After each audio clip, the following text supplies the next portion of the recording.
It's what can you do? What can you do? I mean, I suppose you could complain about white people dressing up in clothes that they didn't invent, like the Boston Museum of Fine Arts cancelling a kimono dress-up event after being accused of racism. It's racist to wear clothes that your culture didn't create. Here is Exhibit A person who is white and therefore obviously racist. She is dressing up in a kimono on purpose. The Museum of Fine Arts Boston has apologized for and discontinued an ill-advised program that gave rise to demonstrations and was deemed culturally insensitive. The museum had staged a recurring in-gallery event in which museum goers dressed up in kimonos inspired by a Claude Monet canvas depicting his wife in a similar robe, because she was clearly a giant fucking racist and was doing it as a method of taunting Japanese people as she appropriated their culture, which is why many observers found the whole affair to be an exercise in Orientalism and exoticism. Those things don't sound bad to me, but then, what do I know? I'm not as progressive as I could be. But the thing is, the kimonos will be available for the visitors to handle, but not wear. I mean, is there any real difference? You know, you're still taking that culture away from the Japanese people who can no longer make use of it. And how do you know that someone won't just put it on in a flagrant act of racism? The museum gave a remarkably long apology, and they ended it with, "We look forward to continuing the museum's long-standing dialogue about the art, culture, and influence of Japan." Like the unrepentant racists that they are. You're not allowed to look at Japanese art. You're appropriating it with your eyes. Look away. You're not allowed to wear their clothes. Put them down. What do you think you're fucking doing? So frankly, it must be self-evident by now that, frankly, white people are the worst. And it's totally okay to say this in a public forum, which is why many white women are simply choosing not to be white. Just like this top American Indian scholar outed as a fake Indian. How awful for her. I bet it was a white person that outed her as well. Following hot on the heels of Rachel Dolezal, Andrea Smith, a professor of media and cultural studies at the University of California at Riverside, has drawn attention in the wake of this incident for those who say for years she's falsely claimed to have Cherokee blood. I don't see what that's got to do with anything. Genetic heritage is a social construct. But obviously, the evil right-wing media is making a real big deal about this, because Smith is recognised as a significant scholar in her field. She routinely appears as a featured scholar at major events. Well, I can't see why a white woman pretending to be an American Indian and then going to speak to American Indians about what it's like to be an American Indian is a problem. I mean, what are you guys, bigots? Her career has largely been defined by her supposed American Indian identity.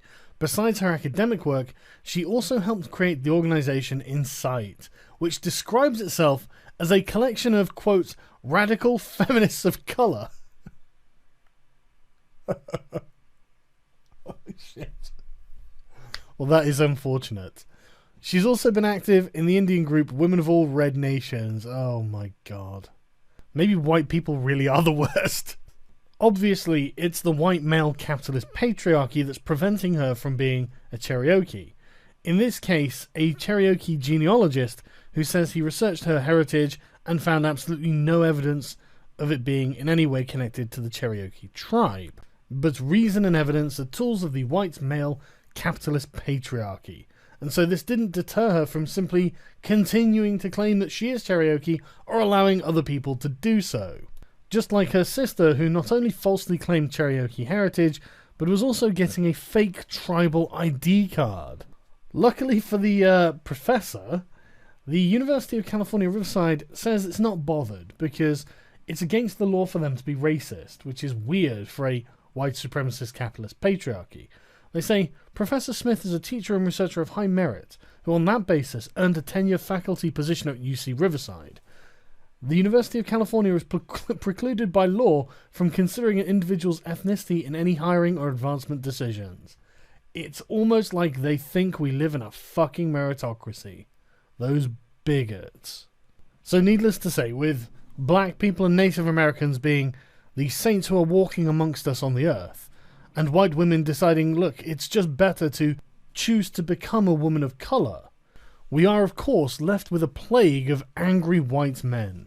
How racism, gun culture, and toxic masculinity are poisoning America in tandem. Dylan Roof is just the latest in a long line of men clinging to a dangerous ideology that's spiraled out of control. It's toxic masculinity and a sense of aggrieved white male entitlement is central to their decision to commit acts of mass murder. Well, fuck. So what can white people do? I mean, apart from the ones who have transitioned out of being white, you've got a bunch of them who probably think it's racist to become trans niggers. So they're just kind of stuck being white people. I mean, they were just born wrong. I mean, that's something they really should have considered, isn't it? Let's be fair. But at least they're feeling guilty enough about it. I do think all of us people of colour should watch white people cry about white privilege in a new MTV documentary called White People. Because this is in no way a symptom of a terminally ill civilization. A new MTV documentary called White People purports to ask the very uncomfortable questions about white privilege and white frustration. It documents the perceived struggle that white teens and 20-somethings have in coming to terms with being racists. Dakota, a 22-year-old from a small town in Virginia, for example, has a moment of awakening when he joins a historically black college. Another student by the name of Katie is convinced that being white prevented her from receiving a scholarship to Grand Canyon University, which is crazy. Why would the white patriarchy have, I don't know, non-white quotas or something? So if you're a fan of Pulitzer Prize-winning executive director Jose Antonio Vargas, or do you just enjoy watching white people cry, this one may be for you. Well, who doesn't like watching white people cry, am I right? And they deserve it. They completely fucking deserve it. Every single last one of them. Just because they were born hundreds of years late to have taken part in the genocides or slavery or whatever else we're blaming them for, they still have earned it by virtue of them being born into the wrong race and often into the wrong gender. Which is presumably why CNN decided to cover social media joke #TakeUsDown. Is it satire or is it hate?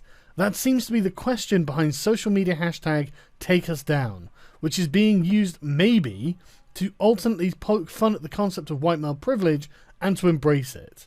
Well, geez Louise, CNN, I don't know. How white was the person who created the hashtag? The news here is that white people need to die. And the problem with white people, and me, I'm part of this. I'm actually considering killing myself as a political act. Basically, I think the most important next step for the future of Western culture is to just circumcise it. It's hard trying to do things for the greater good. I feel like I might end up doing more harm in the long run. Hate. Definitely hate. There's no indication there whatsoever of any kind of satire, and there never will be, CNN. What you're looking at, in fact, is probably a white nationalist in what I think can only really be described as hipster drag. What a disgusting racist.